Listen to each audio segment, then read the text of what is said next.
Welcome to Sermon Updates Midweek on this January 11th, 2023, as I go over my sermon from this past Sunday.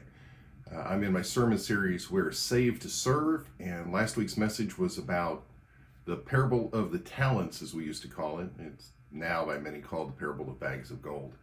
It's the parable where Jesus says, a master was getting ready to go out of the country, and he gave his money to three servants, one giving 5 bags of gold, one 2 bags of gold, 1 bag of gold. The 2 servants go out and they immediately put the master's money to work. They double their money.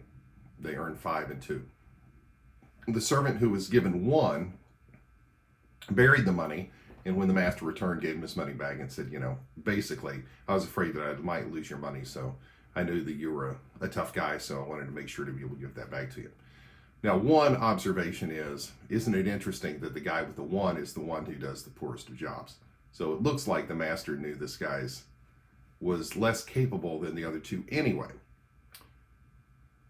It's interesting to me that in this story, though, they are all entrusted with the master's money. Now, I get it that there's different levels of trust, but they are all trusted.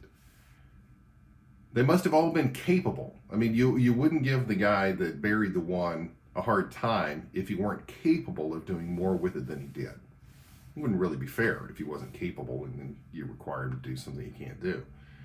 This parable tells me a lot about Jesus' perspective on our responsibility in the Christian life. It seems like Jesus is pressing us to understand that we are chosen by God because we are trusted by God and we're capable. See, I said in my sermon, I think sometimes we focus too much on the guy with the 1, and we need to realize the truth about all of them, is that they were entrusted and they were capable. I'm telling you today, you are entrusted by God and you are capable. Now, the problem is if we take what God has given us and we bury it and we just hold on to it till the end. That seems to be Jesus' point, is don't do that. Just go out there and try to use what God's given you. Hey, the return's going to be remarkable. You might even wind up with 11 bags of gold instead of 5. Have a great day. Bye.